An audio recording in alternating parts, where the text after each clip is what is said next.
Ça enregistre. Donc c'est avec le setup le plus claqué du monde qu'on commence ce podcast audio qui s'appelle du coup Plot Screen. J'arrive pas du tout à le dire, c'est compliqué. Voilà, épisode 0. Alors en quoi va consister cet épisode ? Eh bien il va consister à expliquer un peu ce qu'on compte faire avec ce podcast, ce petit podcast qui sera donc porté sur le cinéma en général. Voilà. Donc épisode 0, il va un peu rien se passer, mais bon, c'est pour tester la technique un peu, et sachez que le setup actuel est vraiment horrible techniquement. On donnerait un AVC à toute personne qui bosse à la radio. De toute façon, vous ne pouvez pas le voir. Effectivement, et heureusement, tu sais quoi, je vais prendre une photo tout de suite, et ce sera la miniature. Ce sera la miniature. Et les gens comprendront la galère. Voilà.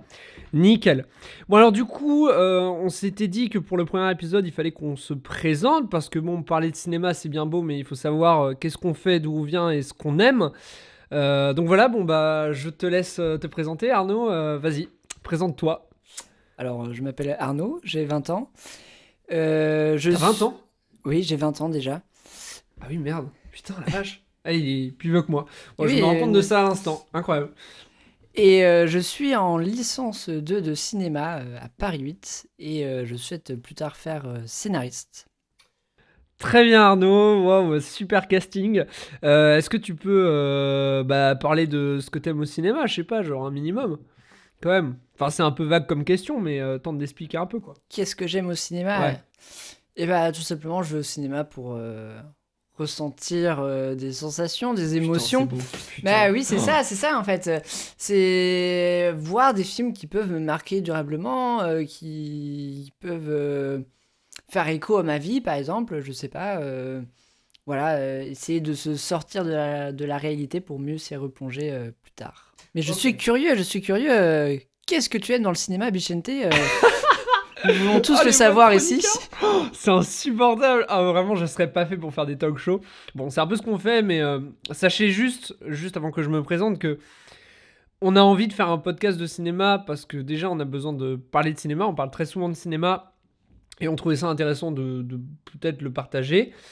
Et ensuite, pourquoi on fait un podcast ? Pour peut-être déjà améliorer notre diction, parce qu'on galère déjà en diction de base, mais c'est surtout après développer nos arguments par rapport aux films qu'on voit, et voilà, juste débattre et s'en foutre plein la gueule lors de débats. Alors du coup, je vais me présenter.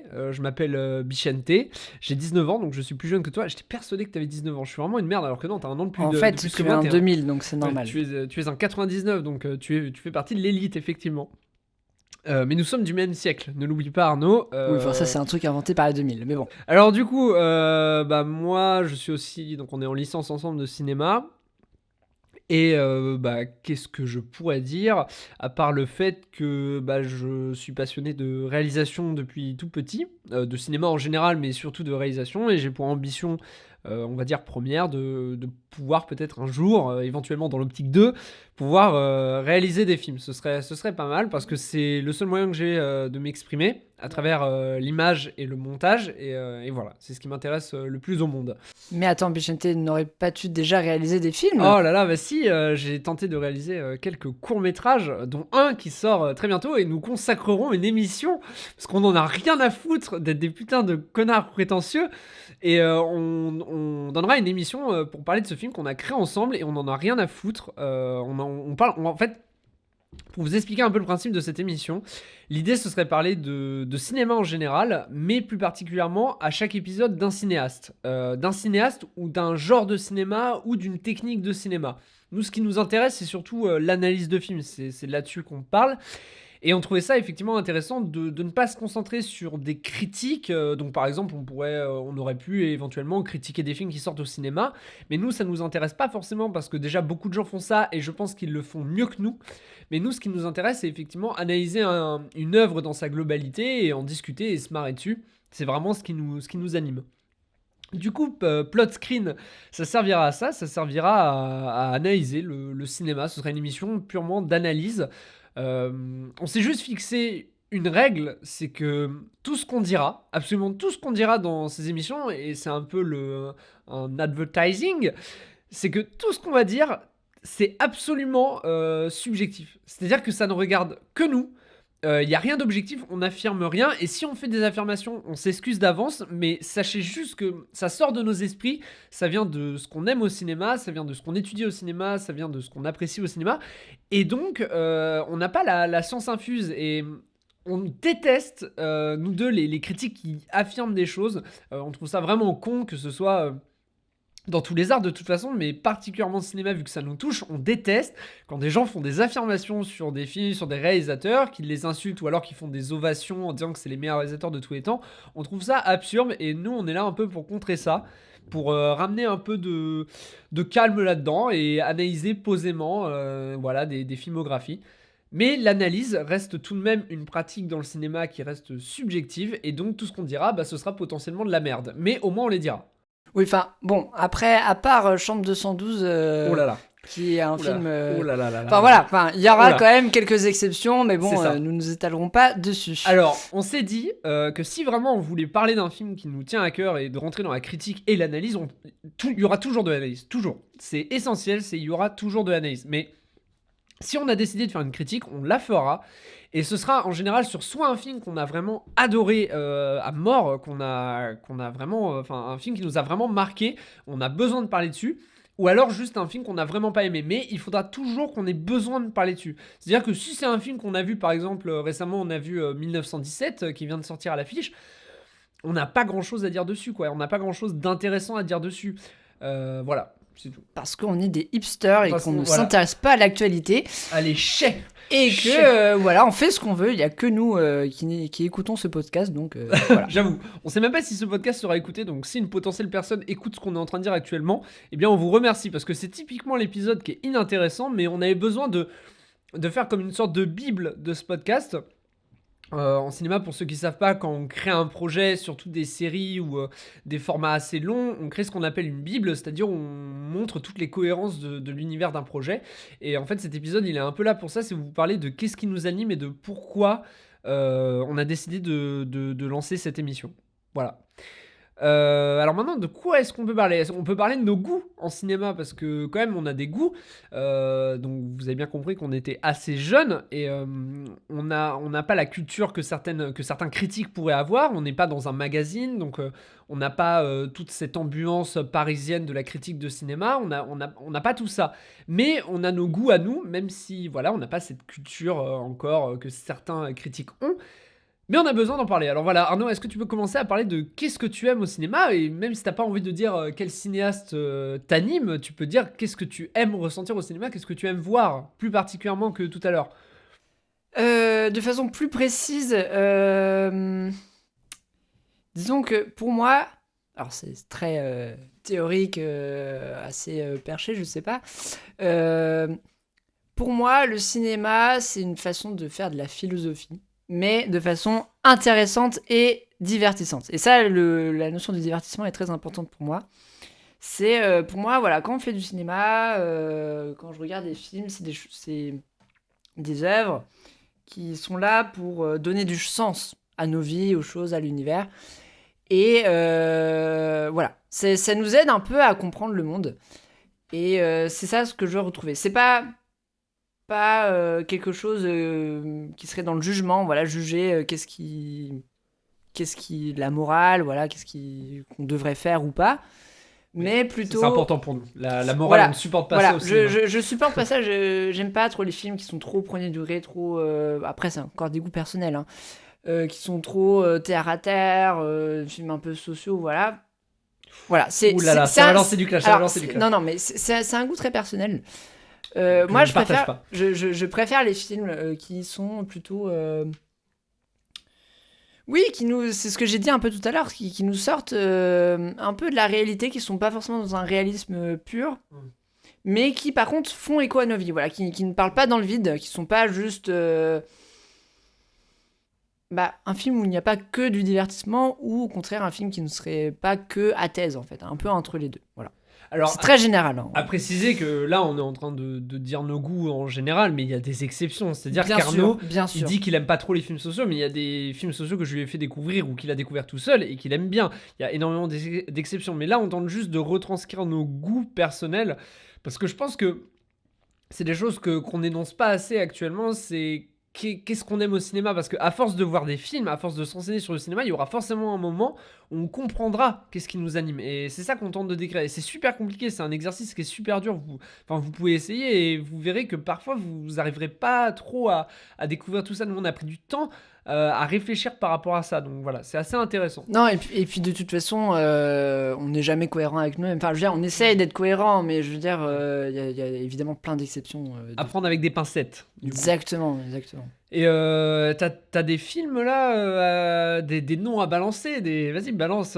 Des films récents, des films plus anciens. Bon, je sais pas, on s'en branle, les films que t'aimes, quoi. Ah, je sais pas, est-ce qu'on sort directement Mais sors les gros des poids lourds. sors, Est-ce qu'on sort les bails? Alors, on sort un des plus évidents, on va sortir Interstellar. Ah alors. là, Voilà. mais il y a des claques qui se perdent. Moi, je vous le dis, il aime Interstellar. Non, je rigole. J'aime bien Interstellar, mais voilà, ce qu'il faut savoir avec Arnaud, c'est que c'est son film, un de ses films chouchou. Un de mes films chouchous, voilà, on touche pas à Interstellar. Ok. Non, mais parce que, en fait, c'est un film très simple, c'est pas juste un film sur l'espace, ça, c'est vraiment, on va dire, c'est ce qui enrobe. C'est avant tout un film sur l'amour. Et ça, c'est un thème universel. C'est un thème universel. Et je pense que c'est le genre de sujet qui peut être compris par n'importe qui à n'importe quelle époque. Et c'est ça qui est fort, je trouve. Ouais, l'intemporalité, toi t'aimes bien ce qui est un peu intemporel, ce qui touche ce qu'on a au fond de notre cœur, quoi. Voilà, c'est ça. Moi, un film, vraiment un chef-d'œuvre pour moi, c'est un film qui rencontre un public. Le genre au moment de sa sortie, voilà, qui peut toucher au niveau des émotions, mais qui reste dans le temps aussi. Voilà, il faut qu'il y ait les deux pour moi. Enfin, encore une fois, on va jamais le répéter assez, c'est un avis personnel. Mais pour moi, il faut qu'il y ait les deux. Il faut qu'un film puisse vivre dans le temps. C'est pour ça qu'il faut que tu regardes Le Lauréat, espèce d'enfoiré. En même temps, je viens de te le dire il y a 1 heure, mais Le Lauréat va beaucoup te plaire. Dans le fait que Mike Nichols avait capté l'ambiance des années 60, mais le film, tu le mates maintenant, il est toujours aussi actuel, quoi. Oui. Je regarderai le Lauréat quand tu auras vu Il était une fois en Amérique. J'ai la flemme, voilà. Bon, du coup, t'as pas un autre nom que Interstellar, t'as pas... Non ? C'est à toi. Ok, très bien, je me suis fait rembarrer comme un sale. Alors, ce que j'aime au cinéma. Question qui m'est assez simple de répondre parce que je suis pas compliqué avec les films, mais je sais quel film me marque, quel film me touche parce que j'ai fait un long travail sur moi-même pour savoir qu'est-ce qui me marquait.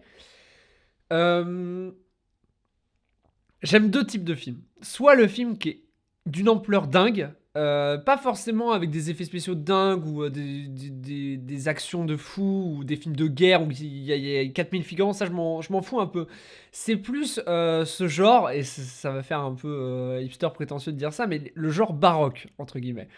C'est-à-dire que c'est tous ces films qui présentent l'ampleur d'une situation vue d'un seul personnage. Donc, pour vous donner une ordre d'idée, on va avoir There Will Be Blood, qui est un des deuxième films qui m'a vraiment bouleversé, comme Arnaud a été bouleversé par Interstellar. Moi, c'est There Will Be Blood qui m'a vraiment marqué. Un autre film comme Silvio et les autres de Paolo Sorrentino que personne n'a vu presque, qui a fait un échec au box-office, en tout cas en France et en Italie, parce que les Italiens n'ont pas kiffé s'en prendre plein la gueule dans ce film, mais ce film m'a tellement marqué de par son ampleur scénaristique et visuelle que c'est devenu un de mes films préférés. Tout ce qui est des films de Paolo Sorrentino en général, j'adore. Et les films de Paul Thomas Anderson donc. Il y a aussi dans le genre Dario Argento que j'aime beaucoup, même si c'est pas un de mes réalisateurs préférés, mais dans l'idée de ce côté baroque avec beaucoup d'ampleur, je pense que c'est un excellent exemple. Et après tout ce qui est donc avec beaucoup d'ampleur, donc par exemple Brian De Palma aussi, le mec... En fait, j'adore quand un réalisateur met sa mise en scène vraiment au service de son film et s'y donne à fond et veut faire ressentir des émotions extrêmement grandes avec des plans extrêmement grands. Donc on a par exemple Casino de Martin Scorsese qui m'avait extrêmement marqué parce que toutes les émotions du film sont illustrées par des plans qui sont zénithaux incroyables, qui partent dans tous les sens. Et moi ça c'est vraiment ce qui me passionne. Et peut-être que parfois c'est pas très intéressant le style baroque parce que ça peut montrer aussi du vide. Alors parfois c'est voulu que ça montre le vide comme chez Paolo Sorrentino, mais parfois c'est juste inutile de faire tout ça. Mais moi ça me marque et il y a personne pour m'enlever ça, quoi. Et sinon en deuxième genre, à l'inverse, j'aime, au contraire d'Arnaud, l'ultra-réalisme vénère. C'est-à-dire que je suis un très grand fan des Frères Dardenne. ou alors de Werner Herzog. En fait, j'aime aussi le réalisme très cru, à la Laszlo Nemes et son fils de Saul, par exemple. Pourquoi, ça, j'en sais rien. Parce que je pense que c'est très dur de faire un film de réalisme. Parce que ça demande beaucoup de capacité de scénario et de rythme et une imagerie assez forte. Et je pense que peu de réalisateurs, peu de cinéastes ont cette capacité-là. Catherine Bigelow a cette capacité-là, avec mon accent anglais pourri. Mais voilà, j'aime beaucoup l'ultra-réalisme. Après, je vais pas vous cacher qu'il y a énormément de films que j'aime qui sortent complètement de ces cadres-là. Mais en général, c'est quand même l'ampleur qui me plaît au cinéma. L'ampleur au niveau d'un personnage. Voilà. C'est vrai que quand je repense un peu à tout ce que tu apprécies au cinéma, c'est vrai que t'aimes souvent les parcours de personnages où vraiment, en fait, le récit est au service d'un personnage en particulier. Ouais. Où, en fait, on a souvent son ascension plus sa chute. Ouais. Ou des parcours comme ça où vraiment On le suit. on suit les Ouais. névroses. En fait, on suit les névroses du personnage de bout en bout. Mm. Et On le lâche pas en fait. on le lâche pas s'élève une ou seconde, ouais. on s'écrase avec lui en Ouais, fait. bien sûr. Bah, j'ai même pas parlé de Lars von Trier. Je suis trop con parce que c'est. Alors, Lars von Trier, ça va déplaire à beaucoup de gens, mais c'est un réalisateur qui m'a bouleversé dans presque tout ce qu'il a fait. Donc voilà, ça, j'en ai rien à foutre de ce que les gens pensent de Lars von Trier. Je sais que je me fais peu d'amis en disant ça, mais voilà, c'est un de mes Il n'a que réalisateurs. moi d'ailleurs. J'ai pas beaucoup d'amis. Non, il y a peu de gens qui aiment Lars von Trier parce que déjà le mec a une réputation de nazi, mais je pense qu'on dédiera un jour une émission à Lars von Trier. Faudrait qu'Arnaud il se mette à jour, mais je pense qu'un jour on dédiera une émission à lui pour l'analyser. Il y a trop de choses à dire. C'est vraiment, mais c'est hallucinant. Il a une œuvre tellement variée, bon, comme beaucoup de cinéastes, mais moi, son œuvre me marque. Et effectivement, j'adore quand un réalisateur suit un personnage de A à Z et qu'on le voit dans toute sa déchéance, dans toute l'évolution de sa vie, mais avec quelque chose de très rythmé. Et surtout, on voit énormément de choses différentes. C'est-à-dire que j'aime pas trop quand ça reste dans un seul cadre. Par exemple, le parrain. Je n'aime pas le parrain. Je n'apprécie pas le parrain. Je me fous complètement. Voilà, je vais me faire défoncer Ça parle déjà. mal, On, ça on a parle perdu très 10 mal. 10 auditeurs, on a défoncé tout le monde. Non, déjà, t'as dit que ton film préféré c'était Interstellar. Tu vas te faire Alors niquer. ce n'est pas mon film préféré. Oui, enfin, c'est un de mes films c'est un préférés. de tes films Je préférés. ne dis pas tout de suite. Voilà, je Mais garde des munitions. Oh là, ça va tirer à balles réelles. Non, c'est vrai que le parrain me fatigue. Je n'aime pas le parrain. Parce que ça reste toujours dans le même cadre, c'est-à-dire un cadre familial de vieux cons qui s'engueulent autour de tables avec peu de lumière. Non, il n'y a pas que ça. Il n'y a pas que ça. Enfin, la composition du cadre est quand même. Oui, non, alors. En général, enfin, je veux dire, c'est au attention. service, c'est au Attention. service, justement, comme tu disais, de la transformation de ce personnage-là, quand même, qui Oui. était vraiment Bien sûr. de la naïveté incarnée pour finir vraiment Effectivement. en personnage. Effectivement. Ce que j'en discutais avec un peu pote l'autre fréquentable. jour, avec Nicolas Jean que nous saluons, mais c'est ce que je lui disais, c'est que un grand acteur, c'est que après avoir goûté au film de Martin Scorsese qui représente la mafia, je ne peux tout simplement pas piffrer le parrain que j'ai vu après avoir découvert Scorsese parce que Scorsese aborde la mafia avec un certain cynisme et j'aime ce cynisme, j'aime cette ironie qu'il y a autour de ces gens et je ne ressens pas ça dans le parrain. Pour moi le parrain est extrêmement sérieux et je n'aime pas ce sérieux en fait. J'aime aussi quand un film aborde ces sujets avec de la légèreté, avec un peu d'humour et qu'il emporte le spectateur dans une spirale de couleurs comme Casino, comme Nymphomaniac. Nymphomaniac qui est quand même, on le rappelle, le récit d'une nymphomane qui détruit littéralement sa vie et son corps, mais il y a toujours des points d'humour et je trouve ça très bien placé. Mais dans le parrain, je suis désolé, je n'ai pas rigolé une seule fois. Je me suis fait chier comme un rat mort, surtout sur le 2 que j'ai vraiment pas aimé, alors que Non, c'est c'est le préféré vrai, des c'est gens. vrai que le 2. J'ai eu beaucoup de c'est pas mal. facile à accrocher. J'ai pas vu ce qu'il y avait d'incroyable en fait dans le parrain et je suis désolé, mais je n'enlève pas les qualités de cinéaste qu'a Francis Ford Coppola, qui est un génie. Vraiment, le dernier plan du parrain 1 est incroyable, mais c'est juste que c'est ça aussi Plot Screen, c'est le fait qu'on va être super honnête par rapport à nos goûts et si on n'aime pas un film, et bah c'est tant pis, mais on ne fait pas ça pour faire chier les gens. On ne fait jamais ça pour faire chier les gens. On n'aime pas un film pour faire chier le monde. On s'en branle. Je dis beaucoup de gros mots. Je suis vraiment un salaud. Et est-ce qu'il n'y aurait pas un entre-deux dans le Scarface de Brian De Palma? Alors, Est-ce que ce serait pas un entre-deux entre Oui. la mafia Ouais. de Scorsese Et ben voilà. Là, dans ce Non, ce que terrain j'aime dans d'entente. Scarface, c'est qu'il y a de l'humour, il y a de la couleur, il y a des situations. Alors, j'aime aussi les situations grotesques et excentriques. Oh là là, le gros texte. Le gros texte. Texte qui, on le rappelle, n'est plus dans le game depuis un an ou deux.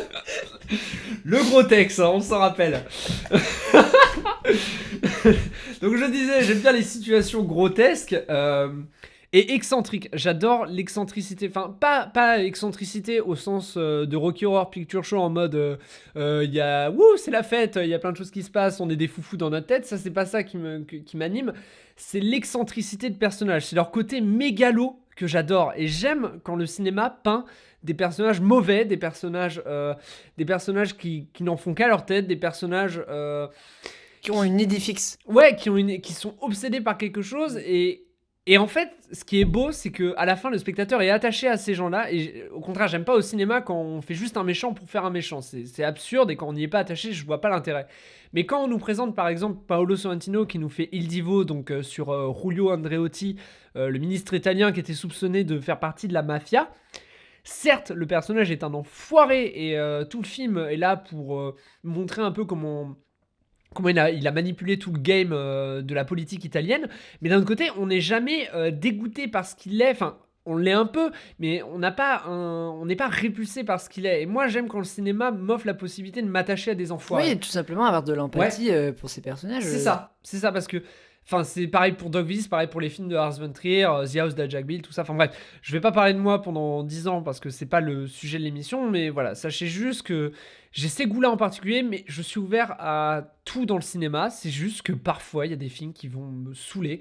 Là, récemment, avec Arnaud, on en a parlé en début d'émission, on a parlé de Chambre 212 de Christophe Honoré. Ce n'est pas notre came. On ne nie pas le fait que c'est un réalisateur qui a de la passion pour ce qu'il fait. Mais c'est pas notre came. Et on va jamais s'amuser à défoncer un film juste pour défoncer ce film, comme pas mal de critiques, on est désolé, on va un peu clasher ça, mais pas mal de critiques défoncent des films juste pour les défoncer. Et c'est absurde. C'est absurde. Enfin voilà. Nous on n'aime pas ça. On n'aime pas le mépris. Enfin, si, moi j'aime le mépris. Enfin bref. Ah oui, non, mais, parce qu'en fait il parle du mépris de Jean-Luc Godard, très beau film. Voilà, exception qui confirme la règle. Voilà. Je pense qu'on a tout dit sur nous. Plot screen, donc oui, effectivement, on en a parlé tout à l'heure. Donc ce serait un épisode par mois à peu près où on parlerait de réalisateurs. Et sans langue de bois, c'est-à-dire que on fait un peu ce qu'on veut en fait. C'est-à-dire que là, faut vraiment voir la gueule du setup qu'on a. On est géré par personne. On n'a pas de technique, on n'a pas de retour micro. On a juste pris un micro de caméra avec lequel je parle, donc vous devez ressentir la différence de son quand je parle, et un micro que j'ai à moi, que j'avais acheté genre 15 balles sur le Bon Coin. Donc vraiment, c'est fait à l'arrache. Un petit ordinateur pour mixer tout ça, assez vieux et qui rame beaucoup. Mais prochaine fois, ce sera quand même un peu plus préparé, un peu plus scripté, peut-être pas, mais en tout cas, on aura de la documentation. C'est ça, le but, alors oui, le but c'est qu'on ne parlera jamais de choses qu'on ne connaît pas. Le but c'est quand même de faire de la vulgarisation entre guillemets, donc même si tout ce qui est critique et analyse, ça reste personnel et ça reste ancré dans notre imaginaire, dans ce qu'on connaît du cinéma. On est obligé de donner des dates, par exemple pour un film, on est obligé de donner la bonne date, on est obligé de donner la bonne date de naissance du réalisateur, on est obligé de donner des données objectives, de donner des données, waouh. Et voilà, et donc ça va mêler un peu effectivement un travail extrêmement documenté à de l'analyse plus subjective par rapport à ce qu'on connaît déjà nous dans le cinéma, voilà. Eh bien... Ce blanc génial. Eh bien, peut-être pouvons-nous un peu parler du prochain épisode, de l'épisode 1. L'épisode 1 donc, de Plot Screen, qui sera donc porté sur les plans séquences, parce qu'on avait besoin d'un sujet assez général pour voir si ça marchait. Voilà, pour se roder. Ouais, je vois qu'on parle bien tous les deux là actuellement, donc ça fait zizir. Donc effectivement le plan séquence qui sera notre premier sujet, étant donné que c'est encore une fois dans l'actualité grâce à 1917 Mais nous n'en parlerons pas. Mais nous n'en parlerons pas de 1917 de Sam Mendes. Nous laissons ça à nos amis critiques d'autres podcasts ou télévision. Mais nous, ça ne nous portera pas. Peut-être quelques références, mais voilà. Sachez juste qu'on parlera de tout. C'est-à-dire qu'on parlera de vieux films comme des films récents. Donc les références seront multiples et voilà. C'est vrai que ça peut paraître assez paradoxal de faire de l'analyse avec du son. C'est ce qui va être le plus grand défi pour nous, c'est-à-dire qu'en général, l'analyse, on se base sur des images, on se base sur des séquences, mais là, pas possible de vous le montrer un peu avec la logique du format. Mais vous devrez imaginer. voilà, Et si vous n'avez pas vu le film, tant pis pour vous. Allez vous faire foutre. Non, mais on tentera de vous donner envie de voir les films, surtout, si les films nous plaisent ou pas. Mais surtout, on tentera d'être intéressant et surtout d'apporter des anecdotes, des petites anecdotes sur les films, des petites anecdotes sur la technique.